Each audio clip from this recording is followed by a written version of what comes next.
Donc on avait une autre question par là. Moi je me demandais, ça fait combien de temps que vous avez commencé à... que vous avez dit je vais écrire un livre, Alors, à la base, moi, j'étais pas du tout parti pour écrire un livre. J'ai jamais eu en tête d'écrire un livre. Quand j'ai lancé la chaîne y penser, l'idée sous-jacente à la démarche, c'était de dire, je vais faire des vidéos que j'ai envie de voir et qui n'existent pas. Et parce qu'à l'époque, ça n'existait pas. Même la vulgarisation scientifique en français, ça n'existait pas. Sur YouTube, il n'y avait pas. Ni sur Dailymotion, j'en sais rien, je vais jamais sur Dailymotion. Mais vraisemblablement, ça n'existait pas. Voilà, et si ça existait, ça faisait 7 vues, donc c'était dans le top 10 des vues de Dailymotion, et voilà. Et pardon, mais excusez-moi, mais c'est. Vous regardez What the Cut 36 sur Dailymotion, je crois qu'il avait 800 vues. Voilà, sur YouTube, il a 8 millions. Voilà, c'est à peu près les rapports. Donc moi quand mes vidéos fait 500 000 vues, c'est-à-dire que j'ai été sur Dailymotion, elle fait 122 vues. Voilà. Enfin, bref, je pense qu'il fallait pour taper sur Dailymotion. Donc, du coup, ce que je disais, oui, donc ça n'existait pas. Il y avait bien des gens qui parlaient de science, il y avait Nozman qui faisait des expériences, il y avait Experiment Boy, mais eux, ils étaient vraiment dans l'expérience, dans le visuel, dans le tiens, je vais brancher un bâton de dynamite sur un truc, je vais foutre le feu, je vais tourner ça avec une caméra très haute vitesse, et on va faire une belle explosion, puis on va expliquer ce qui se passe. Je fais ça très bien. Et ce garçon est fou, hein, Experiment Boy.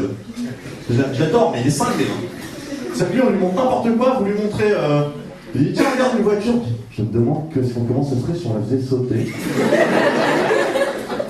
Et qu'on tournait ça en très haute vitesse. Mais pourquoi faire les meufs? Donc ça brillerait en plus. Voilà, et donc ça n'existait pas, et c'est donc la démarche quand j'ai lancé les vidéos, c'était de dire je vais faire les vidéos que j'ai envie de voir et qui n'existent pas. Et quand j'ai vu que ça commençait à marcher, je me suis dit, tiens, il y a aussi, j'achète beaucoup de bouquins de vulgarisation, et qui sont en anglais, qui ne sont pas traduits. Depuis, il y en a plein qui sont traduits. Je ne sais pas si le micro il marche ou il ne marche pas des fois. Et si je le faisais juste comme ça? Non, mais comme ça c'est très bien, de toute façon là. Voilà, comme ça je vais pouvoir claquer le mic. Donc, mais je vais peut-être juste l'éteindre quand même. Alors du coup, juste histoire de me donner l'impression d'eux, je vais le garder. Ça fait bien. Voilà, mais il est éteint. Tout ça c'est du cinéma. Non, donc ce que je disais, oui, et donc le bouquin, celui-là il marche, c'est ça? Allô? Ouais. Voilà, donc, et au bout d'un moment, j'ai acheté des bouquins de vulgarisation, mais qui n'étaient pas traduits à l'époque. Maintenant, de plus en plus, ils sont traduits, donc c'est cool. Mais donc, j'ai eu exactement la même démarche, je me suis dit, j'aimerais bien écrire le bouquin que j'aimerais bien lire, et qui n'existe pas.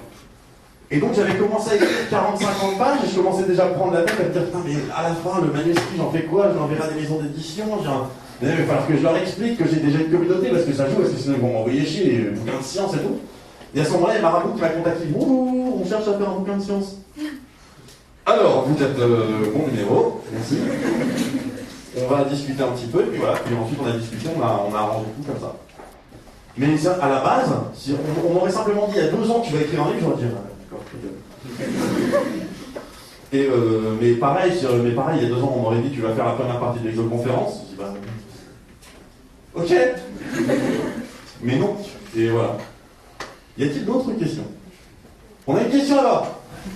Non mais sur la vulgarisation, en fait il n'y a pas que ça, parce qu'en fait ce qui ressort des vidéos, parce qu'avoir de la pédagogie vulgarisée, ouais, j'ai rencontré des profs qui faisaient ça, mais en fait ce que j'aime dans tes vidéos, c'est qu'en fait il y a vraiment une part d'écriture, c'est-à-dire qu'on parle de scénarisation, des effets, etc. Tu en parlais dans la FAQ, le fait que tu changes de filtre, que tu parles hors champ, etc.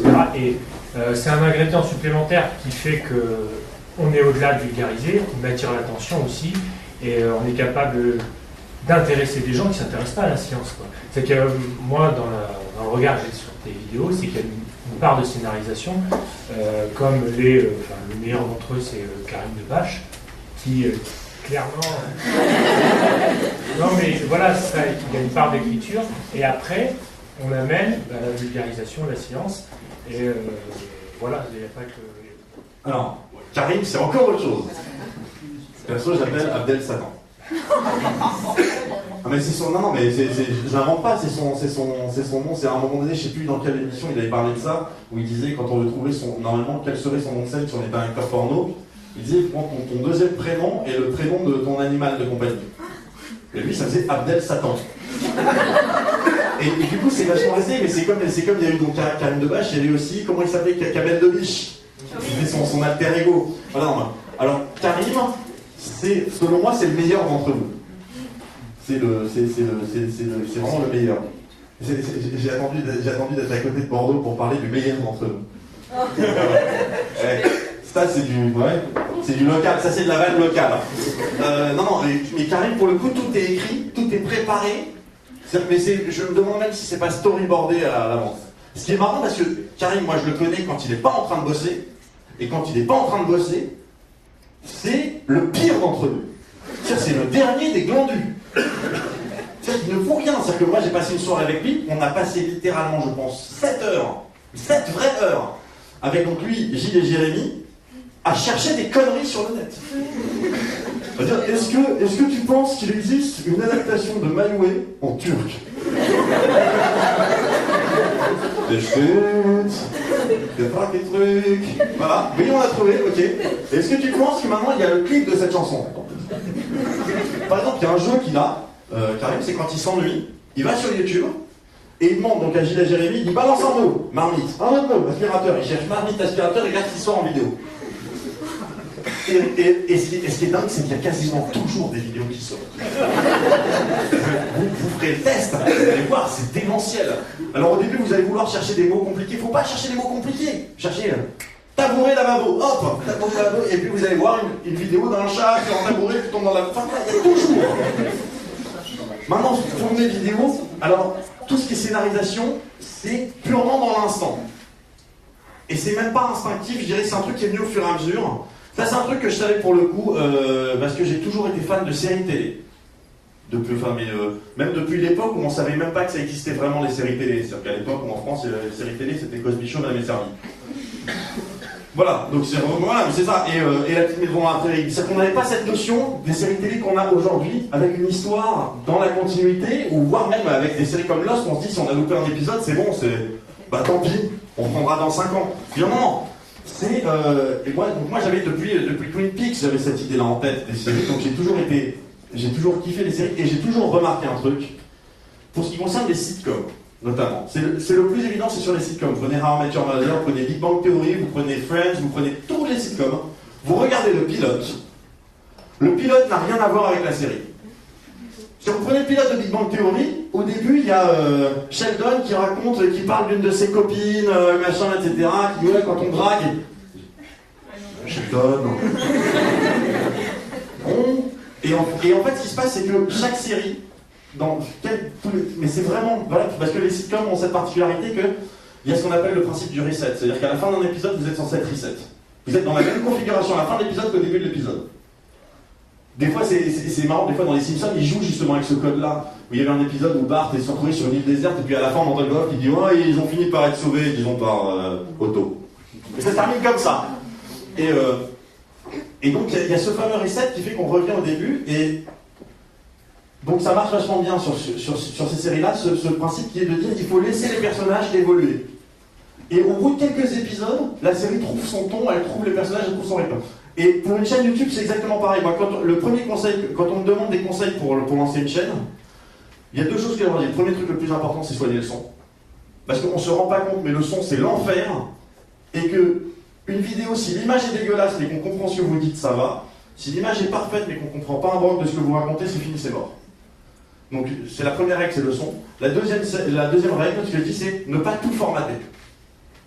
On peut avoir tendance, surtout le premier épisode, à vouloir tout cadrer, tout caler en disant voilà, mes épisodes ils vont faire 6 minutes 40, les 40 premières secondes ce sera le truc, ensuite il y a 8 secondes de générique, ensuite il y aura un plan comme ci, un plan comme ça. Non, il faut laisser beaucoup de flou, parce que ça va évoluer tout seul. Au début, je parlais hors champ, mais je parlais pas hors champ dès le premier épisode.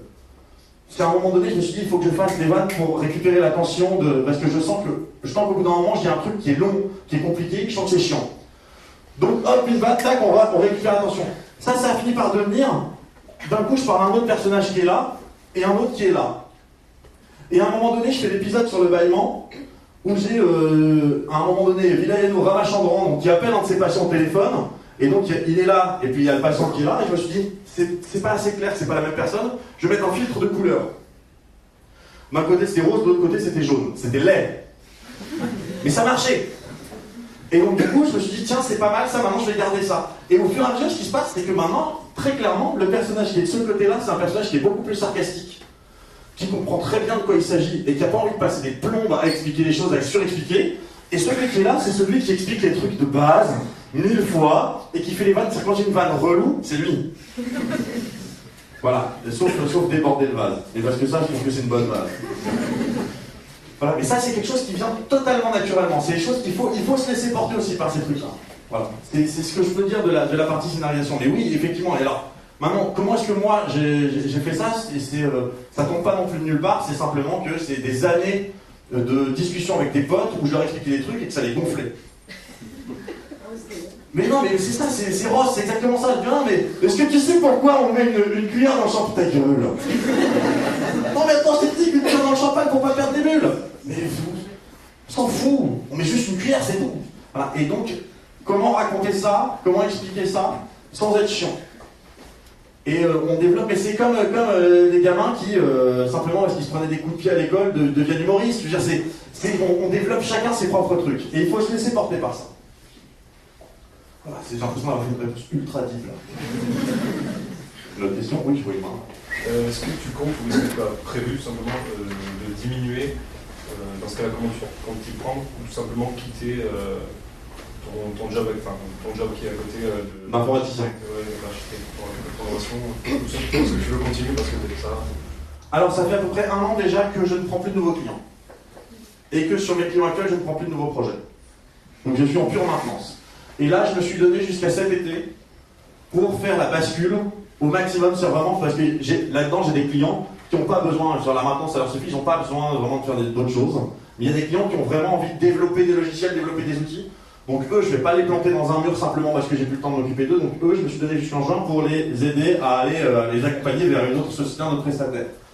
L'idée vraiment, je pense que c'est que d'ici cet été, je fasse quasiment plus rien sur cette boîte, peut-être un peu de conseils de temps en temps, peut-être une ou deux conférences ou une ou deux formations sur un domaine informatique en particulier, mais c'est... Voilà, il y avait une main qui s'était levée là de... Oui, vas-y. Tu peux citer des inspirations par rapport aux livres, par exemple, ou aux youtubeurs Par rapport des inspirations, en fait, ça va être les mêmes inspirations que pour la chaîne, parce que ce qui se passe, c'est que moi, j'ai pas de style d'auteur. J'ai pas fait de formation pour être écrivain, à part français à l'école, quoi. Ceci dit, autocorrection, non, je me défends. Pécherel, moi, Pécherel ta mère, je l'attends. Non, je me défends plus pas mal. Mais voilà, donc j'ai pas de style particulier, donc du coup, j'écris comme je parle. Mais exactement comme j'avais pas de style de vidéo, et que je filmais, je me mettais devant la caméra, je parlais à la caméra comme je parlais à des potes. Donc l'inspiration que j'ai, c'est les inspirations que j'ai dans mon quotidien. Bon, il y en a un qui est évident, je vais le redire, Alexandre Astier, insensé, Aristote, non, non, pas Aristote, non, c'est oui, principalement en termes de style, je dirais c'est Alexandre Astier, mais c'est aussi, sur la vulgarisation, c'est quelqu'un. C'est Roland Lehoucq, c'est Richard Feynman. Alors Richard Feynman, si vous avez l'occasion, vraiment, ça c'est un bonheur. Regardez, cherchez sur internet, parce que à chaque fois j'oublie le truc s'appelle Tu vas ou T'as vu ou un truc comme ça. C'est un projet qui a un nom à la con. En fait, ce qui se passe, c'est qu'il y avait Bill Gates qui a acheté il y a quelques années à la BBC les droits des conférences qu'avait donné Richard Feynman dans fin des années 50 et début des années 60 sur la physique et la mécanique quantique. Et en fait, du coup, il a racheté les droits pour les mettre publiquement sur un site. Et donc, c'est un super projet parce que c'est un site où vous avez la conférence, en même temps, chaque fois qu'il parle d'un truc, vous avez dans un coin des notes, vous pouvez cliquer, avoir la bibliographie, avoir des références, avoir plein de liens. Donc, vous cherchez Feynman, lecture, Bill Gates, et vous allez tomber sur le site. C'est vachement bien.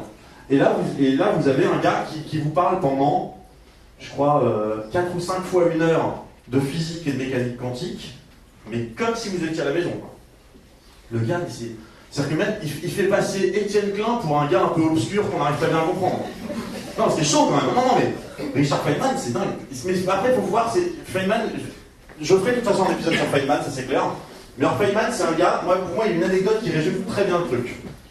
C'est que Feynman, à un moment donné, donc c'était un ponte de la mécanique quantique, et on lui demande de faire une conférence en Amérique du Sud. Le gars se dit, bon, je vais apprendre l'espagnol. Et le mec apprend l'espagnol. Mais attention, il n'apprend pas l'espagnol pour dire Donde está la maman de Pedro. Il apprend l'espagnol pour parler de mécanique quantique.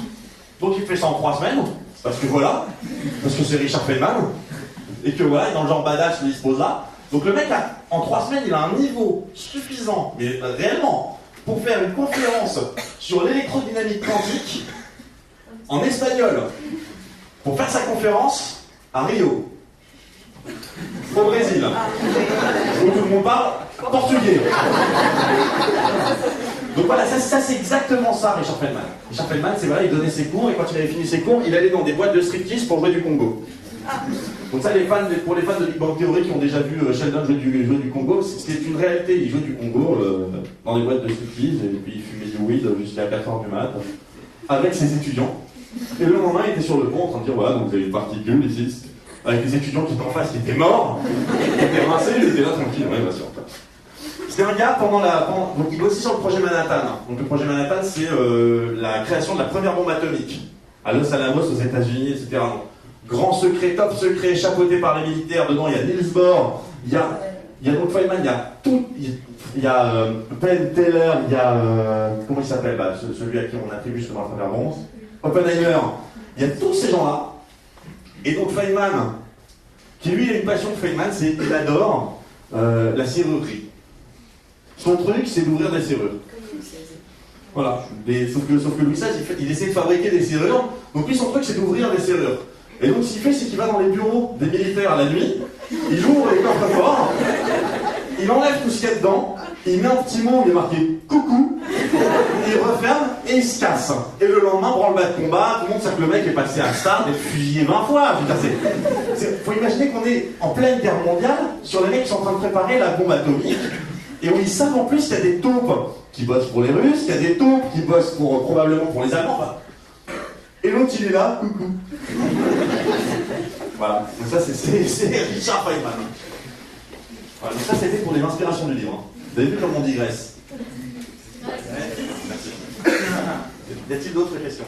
Oui. Pourquoi faire une chaîne en anglais si justement tu voulais amener la vulgarisation en France? Alors, il y a 2 raisons. Je vais donner la vraie, je vais donner l'officiel.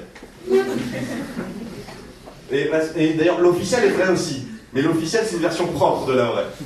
Donc l'officiel, c'est quoi? C'est que les chaînes de vulgarisation scientifique anglophones qui existent aujourd'hui sont faites par des gens qui sont super compétents, genre Vsauce, Veritasium, Smarter Everyday, Minute Physique, tout ça, c'est des super chaînes.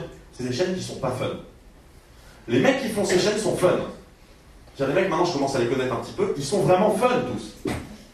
Mais dès qu'ils font un épisode, non, il faut que ce soit sérieux, il faut que machin. Donc moi j'ai envie d'amener un peu justement cette French touch. Voilà. Donc ça c'est la version officielle, qui est vraie. La vraie version, c'est qu'aujourd'hui si je veux vraiment vivre de YouTube, il faut que je fasse 4 fois plus de vues qu'aujourd'hui. 4 fois plus de vues, je ne ferai pas avec ma chaîne française. Il n'est pas question que je me mette à faire 16 épisodes par mois d'y penser, parce que ça ne me fera pas faire 4 fois plus de vues. Il y a des chaînes où on peut. Typiquement les chaînes de let's play, j'ai rien contre les chaînes de let's play, mais typiquement les chaînes de let's play, on peut faire un épisode par jour, il n'y a pas de saturation. Si moi je devais faire un épisode par jour sur la mécanique quantique, d'abord, je serais absolument incapable de le faire. Et 2, ce serait l'enfer. Il n'y a qu'à voir simplement, prenez-moi, c'était une grande discussion que j'avais eue avec Nota Bene. Parce que Nota Bene, moi je lui disais, écoute mec, je suivais ta chaîne et là j'ai l'impression que tu sors un épisode tous les 2 jours, j'arrive plus à suivre. Vous savez qu'au bout d'un an, il est à sa FAQ numéro 8. Je dis, mais est-ce que les gens arrivent à suivre? Et en fait, ce qui se passe, c'est que lui, il a la bonne démarche dans la mesure où il se pose pas tellement cette question-là, c'est qu'il a envie de faire des vidéos, et les vidéos est prête, il la balance. Mais c'est vrai que maintenant, depuis, il s'est calmé, il se régule un petit peu. Il y a un rythme à trouver sur YouTube. Et la difficulté, c'est que le rythme n'est pas fait pour tout le monde. Il y a un classique. Le classique, c'est 12-14 jours. C'est-à-dire que, moi, je vois par exemple sur ma chaîne, typiquement, je sais que le nombre de vues, quand je sors une vidéo, mécaniquement, boum, il y a un pic de vues. Et ensuite, ça descend, et ça se stabilise à partir de 12 jours. C'est à partir de 12 jours jusqu'à 18 jours, je sais que je suis à un nombre de vues stable qui doit être le nombre de vues que j'ai normalement quand je n'ai pas de sortir une vidéo. Après 15 jours, ça commence à chuter. Donc je sais que 15 jours, c'est le délai où il faut que je sorte une vidéo si j'ai envie vraiment de garder un rythme. La plupart des youtubeurs, c'est ça, c'est un vendredi sur 2, ou un dimanche sur 2, ou un samedi sur 2. Après, ça dépend aussi beaucoup de ce... Alors, quand on a 300 abonnés, ou 500 abonnés, ou 1000 abonnés, ou 5000 abonnés, on s'en fout totalement, on peut faire ce qu'on veut. On peut sortir 6 vidéos par jour. Moi, mes premières vidéos, je les sortais des fois à 4 h du matin, un mardi. Ça n'a aucun sens. Alors que c'est dans les premières heures qu'on chope le plus de partage, qu'on chope le plus, et c'est là qu'on a le plus de chances d'avoir des nouveaux abonnés parce que ça va être partagé de ça mardi 4 h du matin. Mais quand on commence, c'est pas important, hein. On veut juste balancer et on veut juste amener du contenu. Une fois qu'on a dépassé une certaine masse critique, quand on a 1,5 million d'abonnés, 2 millions d'abonnés, on peut globalement faire ce qu'on veut. C'est pas bien grave. Ça fait moins de vues, c'est pas bien grave. Demandez à Antoine Daniel, aujourd'hui. Antoine Daniel, moi ça fait maintenant que je le connais physiquement, ça fait depuis juillet 2014. C'était Japan Expo 2014, on s'est rencontrés. Il a sorti 3 épisodes depuis. Ça fait 1 an et demi, il a sorti 3 épisodes. 35, 36, 37. Il a fait 2,29, il a fait une vidéo mise au point, enfin il a fait 2 vidéos mises au point pour expliquer pourquoi il y avait du retard sur ces épisodes, alors qu'il n'y avait pas de retard, c'est juste qu'il prenait le temps. Voilà. Et pareil, à un moment donné, il s'est dit, ouais, je vais essayer de faire plus de vues, je vais faire une chaîne secondaire. Il sort une chaîne secondaire, il met pas de vidéo dessus. Mais pourquoi tu fais pas, mais des conneries, mais ça. Non, je veux que les vidéos soient parfaites, même sur la chaîne secondaire. Il peut. Lui, il peut, parce qu'il a effectivement une masse, il a dépassé cette masse critique. C'est-à-dire qu'il a aujourd'hui cette liberté de pouvoir dire, si je fais pas de vidéo pendant 4 mois, c'est pas grave. Ma chaîne, elle tourne quand même. Elle tourne moins, mais elle tourne quand même. Si moi, je fais pas de vidéo pendant 4 mois, c'est tout va tomber. Même le nombre d'abonnés va chuter. Donc il y a ce seuil-là. Mais vraiment, sinon, sur le rythme, c'est... a priori, c'est vraiment tous les 15 jours. Je ne me rappelle plus quelle était la question à l'origine. Voilà, pourquoi une chaîne en anglais. Et donc l'idée, c'est qu'avec une chaîne en anglais, c'est que là où je peux avoir 100 000 abonnés en France, je peux compter avoir peut-être 400 000 ou 500 000 abonnés en anglais. Et là où je fais 2 millions de vues en France, je pourrais peut-être faire 7 ou 8 millions de vues dans le monde entier en anglais. Mais si j'arrive à faire ça, je sais que je peux en vivre. Mais après, c'est une discipline. Ça veut dire que c'est... Là, j'ai sorti donc hier épisode en français, semaine prochaine en anglais, semaine d'après en français, semaine d'après en anglais, etc. Ça va être un épisode par semaine. Ce sera les mêmes sujets Pas du tout les mêmes sujets. C'est pas du tout les mêmes sujets, pas du tout les mêmes formats ni rien. Alors, je dis pas, si à un moment donné, j'ai l'occasion, par exemple, de visiter un super laboratoire au Japon, un truc où personne ne peut rentrer, je dis n'importe quoi, hein.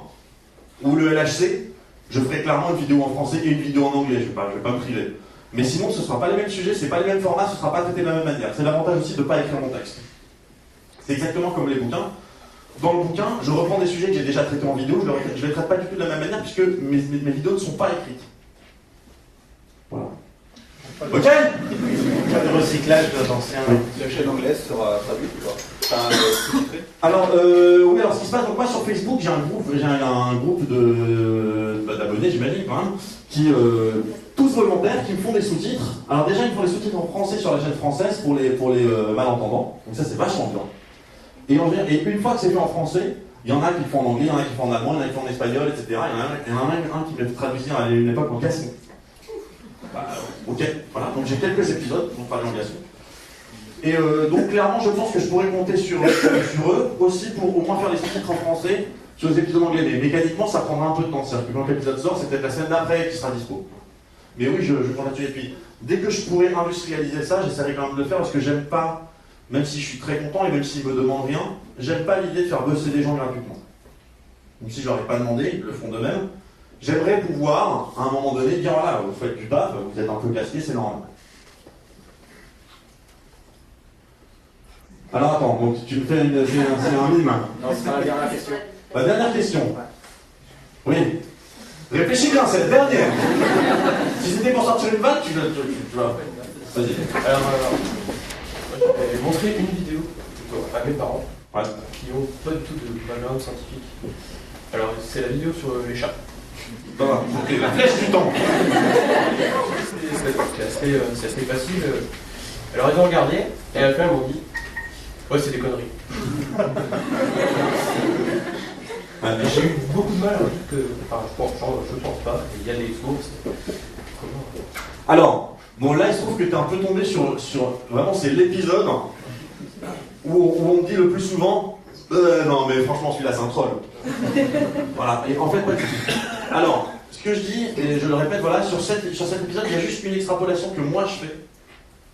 C'est d'imaginer que l'attirance qu'on peut avoir pour les chats passe aussi par l'image, qu'on peut avoir juste simplement sur Internet. Mais, Toxoplasma gondii, l'impact qu'il peut avoir sur le comportement, le fait qu'il se loge effectivement dans l'amygdale, qui nous fait être tentés par les chats, tout ça c'est des choses, maintenant il y a des études qui montrent ça très bien.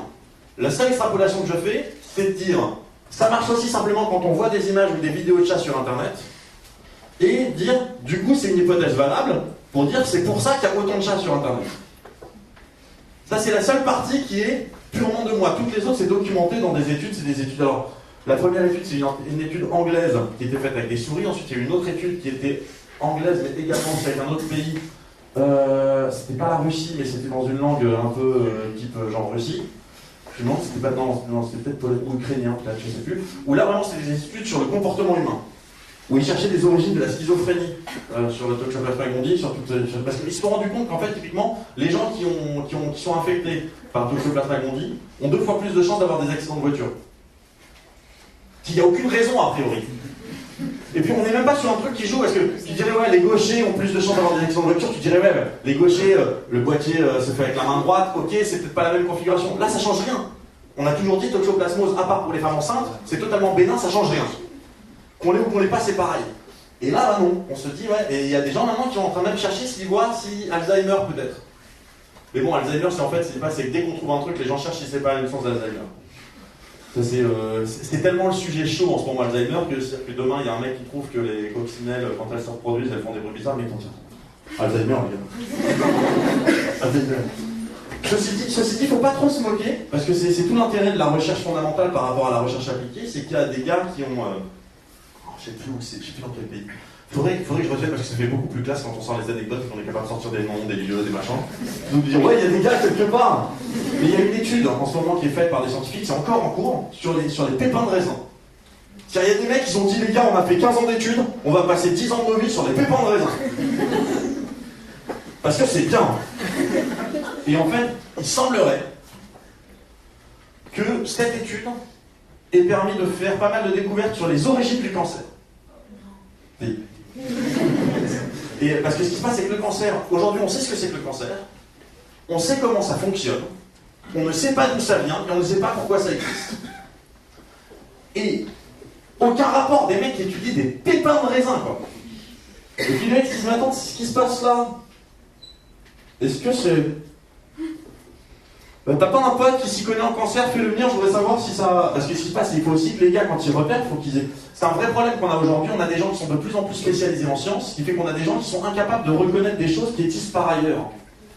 Pour ça, maintenant, de plus en plus, dans les gros centres de recherche, universitaires, trucs comme ça, ils essayent de mettre des gens entre eux qui n'ont rien à voir les uns avec les autres.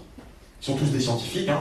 Mais c'est-à-dire qu'ils vont mettre en même temps un physicien, un psychologue, un sociologue, un géologue, un chimiste, ils vont les mettre ensemble pour discuter de certains sujets. Et de temps en temps, il va y avoir d'un coup un mec qui, sur simplement un principe d'économie, un économiste, voilà, qui est sur un principe qui est un principe mathématique statistique, on va se rendre compte qu'il se passe un truc qu'on retrouve en microbiologie. Et ce truc-là est à l'origine d'une maladie où d'un coup en médecine on se dit mais en fait mais du coup ça veut dire que le truc il se propage comme ça. Et ça permet de créer des ponts. Ça c'est vraiment passionnant. Mais ça commence à peine à arriver. C'est-à-dire qu'on a effectivement des gens qui sont tellement plus spécialisés, on a besoin d'avoir des gens qui sont totalement transverses. Voilà. Et là j'ai l'impression d'avoir fait une conférence de ouf quand je t'invite sur un truc comme ça. Là j'ai envie vraiment de...